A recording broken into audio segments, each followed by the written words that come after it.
Assalomu alaykum hurmatli vatandoshlar. Qanday ahvolingiz, yaxshimi?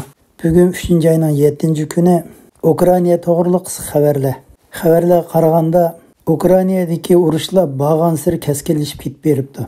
Rossiya armiyasi ikkinchi qitimliq keng ko'lamli hujumni boshlab etibdi. Bo'libmi Ukrainaning poytaxti Kiyev shahriga hujumni texnik kuchaytirib etibdi. Bo'libmi Kiyev shahrining atrofidagi harbiy sanoat rayonlariga, harbiy bazalari va harbiy ishlarga munosabatlik o'rinlarga vayron qilish xarakteridagi hujumni boshlab etibdi. Lekin xalqaro jamiyatmi Ukrainaga bo'lgan yordamini hozircha eng yuqori saviyaga ko'taribdi. Amerika ministrining ba'zi bir amaldorlarning deyishicha, har xil tipdagi o'xshamaydigan boshqarilgan bombadan 20 ming dona bombani hozir Ukraina hukumatiga topshirib berib bo'ldi. Bu 20 ming dona boshqarilgan bombaning ichida 17 mingi bo'lsa har xil tipdagi tanklarni pachaqlab tashlaydigan boshqarilgan bomba ekan.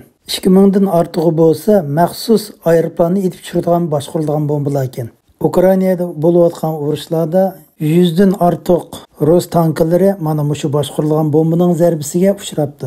Amerika tashqi ishlar ministrining e'lon qilgan so'zida Amerika hukumati Polsha hukumati bilan hamkorlashib, ko'plagan Amerikaning F-16 aeroplanlarini Polsha davlatiga yetkazib berib bo'ldi. Polsha davlati Rossiyadan setib olgan MiG-29 tipdagi aeroplanlarning hammasini Ukraina davlatiga taqdim qilib etar ekan. Bu vaziyat Polsha havo armiyasini zo'r darajada kuchaytirdi ekan. Amerika davlati shu Ukrainaning urush sababidan NATOga tava bo'lgan davlatlarning havo armiyasini texmo kuchaytirib, havodan hujum qilish iqtidorini oshirdi ekan. Ya'ni bunday qilib aytganda, NATO armiyasi Rossiya bilan urush qilib qolganda, havodan hujum qilish hukmronligi butunlay NATO armiyasining kontrolligida bo'ladi ekan.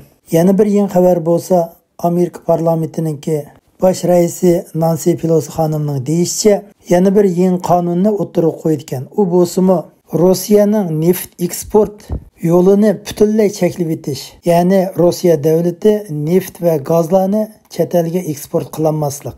Amerika davlatiga ergashib bilan Yevropa birligimi Rossiyaning neft va gazlarini eksport qilish bozorini butunlay qamal qilib etsa, Rossiyaning iqtisodiga ajallik zarba bo'ladi ekan. Rossiyaning iqtisodiy manbasi neft, gaz eksport manbasidan keladi ekan. Undan boshqa Amerika tashqi ishlar ministri Blinken efendimning yana bir qilgan so'zida Amerika davlati NATOga tava bo'lgan Baltik dengiz rayonlaridagi Litva, Latviya, Estoniya degan davlatlarning harbiy mudofaasini texnik kuchaytirdi ekan va uzun muddatlik armiya o'rlashtirdi ekan. Bu tadbir Rossiyaning kengaymichilik planini cheklaydi ekan. Gerçi Ukrainadagi urushga NATO yoki Amerika armiyasi bevosita aralashmagan bilan, lekin qurol-yarog, oziq-tulik va orqa safda uzluksiz yordamni kuchaytirib etibdi. Bu urushga NATO armiyasi qachon qatnashadi deganda, Blinken efendimning degan so'zida urushning taraqqiyotini kuzatar ekan. Rus armiyasining hujumida fuqarolar zo'r darajada qirilib ketib boramdi. Xalqaro kelishim akti nomida cheklangan qurollarni ishlatdimi deganda kuzatish xizmatlar jiddiy ilib berilib etibdi. Agar Ruslarning ilib berayotgan urush jinoyatiga tava bo'lsa, u chaqda bu urushga NATO armiyasimi qo'l soladi ekan.